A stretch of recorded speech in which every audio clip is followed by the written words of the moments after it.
থেকে উঠে বরাবরের মতন তেকে কাছে পায় না। জাঙ্কুক রেডি হয়ে নিচে এসে তের উপর চোখ আটকে যায়। তার লাল শাড়ি পরেছে, হাত ভর্তি লাল চুড়ি আর লাল রেশমি চুড়ি, চোখে কাজল আর হালকা লিপস্টিক। ব্যাস, এতে অপরূপ সুন্দর লাগছে তাকে। ইয়ারমিনকে কোলে নিয়ে তার সাথে দুষ্টুমি করছে। তে পাশে বসে আছে জিমিন, সেও শাড়ি পরেছে।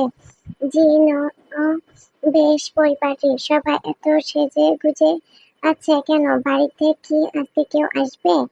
হঠাৎ সুগা এসে বলে, মহিলা পার্টি আজ যাচ্ছে নানুর বাড়ি। কেন, নানুর শরীর ঠিক আছে তো? হ্যাঁ, নানু ঠিক আছে, কিন্তু সে বায়না ধরেছে তোর বউকে দেখবে। ব্যাস, আর কি? তারাও রেডি হয়ে গেল আর আমাকেও সাথে বেঁধে নিয়ে যাচ্ছে। আবার বলছে আজকে নাকি থাকবে। এর দিকে রাগী চোখে তাকায় জাঙ্কুক। তার মামাতো ভাই লি জং-সুক এর চরিত্র সম্পর্কে তার ভালোই জানা আছে। কিছুতেই সে একা থেকে ওই বাড়িতে যেতে দিবে না। উচ্চ শব্দে মায়ের উদ্দেশ্যে বলে ওঠে জাঙ্কুক, কই, আমাকে তো বললে না তোমরা গ্রামের বাড়ি যাচ্ছ, যখন জানি যে তোকে হাজারবার বললেও তুই আমাদের সাথে যাবি না, তাই তোকে বলা আর না বলাই একই ভেবেছিলাম। যাওয়ার সময় বলে যাব। তোমরা যাও, তে কোথাও যাবে না। কেমন কথা এটা জাঙ্কুক? তোমার নানু ওকে দেখার জন্য পাগল হয়ে আছেন, আর তুমি বলছো ওকে রেখে যেতে? সবার দৃষ্টি আপাতত তাদের উপরে। নানুকে এখানে নিয়ে আসার ব্যবস্থা করব আমি।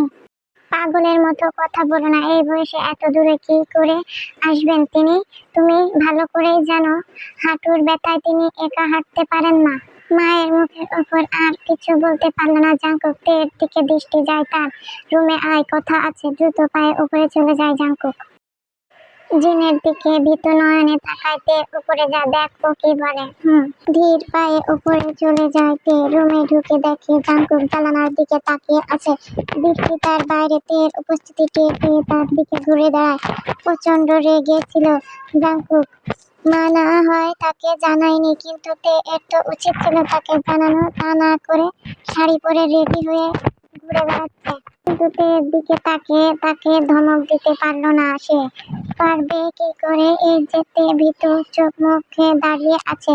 দূর থেকে বুঝতে পারছে তের কাঁপুনি। এমনই তো এর হাজার বকবক শুনতে হয়। বাড়িতে থাকলে সারাক্ষণ তার আশেপাশে ঘুরঘুর করে, আর রেগে গেলে মেয়েটা তাকে বড্ড বেশি ভয় পায়। কেমন ভয় পেয়ে চুপচাপ দাঁড়িয়ে আছে। প্রচন্ড হাসি পাচ্ছে জাঙ্কুকের। কিছুক্ষণ চুপ থেকে মুখ খোলে জাঙ্কুক, দরজা বন্ধ কর। মুখ উঠিয়ে জাঙ্কুকের চোখে চোখ রাখে তে। না, তার চোখে কোনো রাগ দেখতে পারছে না তে। একটু আগেই তো কত রেগেছিল মানুষটা, হঠাৎ শান্ত হয়ে গেল কি করে? থামবার মতন দাঁড়িয়ে আছিস কেন? ধীর পায়ে এগিয়ে গিয়ে দরজা বন্ধ করে তে। সোফায় বসে তেকে কাছে ডাকে জাঙ্কুক। তে বিনা বাক্যে তার কাছে যায়। তেকে কোলে বসিয়ে ঘাড়ে থুতনি রাখে।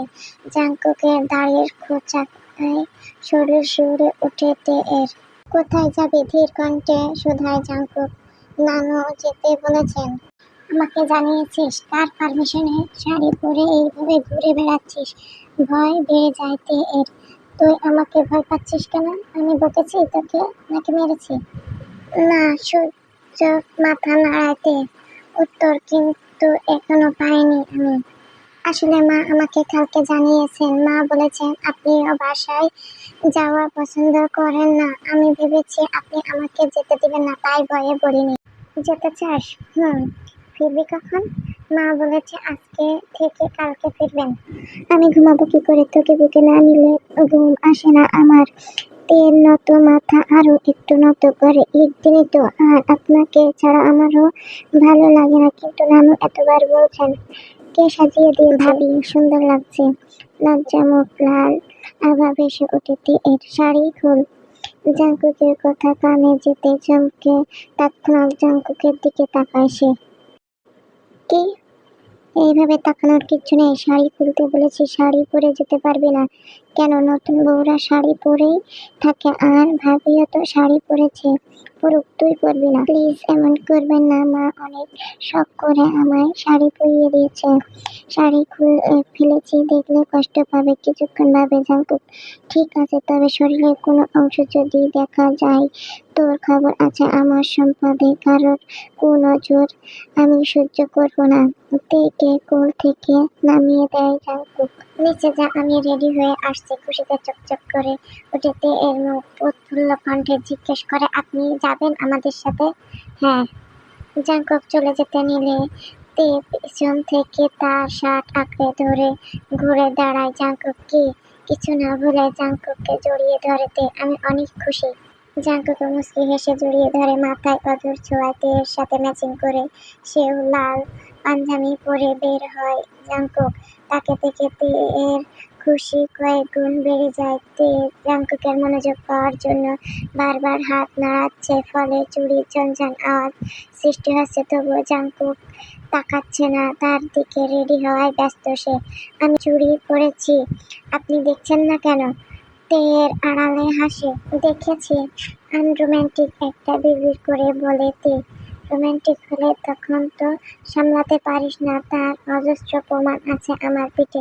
জাঙ্কুকের লাগামহীন কথায় একরাশ লজ্জায় এসে ঘিরে ধরে তাকে। দৌড়ে চলে যায় সে। জাঙ্কুকও তার পিছনে নিচে নামতে থাকে। আস্তে যা, পড়ে যাবি। কে শুনে কার কথা? এক দৌড়ে নিচে চলে যায় তে। পাঞ্জাবি হাতা গোছাতে গোছাতে নিচে নামছে জাঙ্কুক। জিয়ন বাড়ির সকলে তাকে দেখে অবাক চোখে তাকিয়ে আছে। জাঙ্কুক, তুই কি? জিনের কথা আর বলতে দেয় না সুগা। জাঙ্কুক, তুই হঠাৎ পাঞ্জাবি পরে অফিসে যাচ্ছিস? সুগা আগে বুঝতে পেরেছিল তেকে সে কিছুতেই একা যেতে দেবে না। মা, আমিও যাচ্ছি তোমাদের সাথে। জাঙ্কুকের কথায় অবাক হলেও বেশ খুশি হলেন জিন। তার ছেলে যে তে এর জন্যই যাচ্ছে তা বুঝতে বাকি নেই তার। না হলে যে ছেলেকে এত বলেও নিয়ে যাওয়া যায় না, আর আজ সেই ছেলে নিজেই বলছে যাবে। স্টোরিটা ভালো লাগলে অবশ্যই লাইক করো, কমেন্ট করো। নেক্সট পার্ট দেখতে চাইলে কমেন্ট করো। আসসালামু আলাইকুম, আল্লাহ হাফেজ, বাই বাই।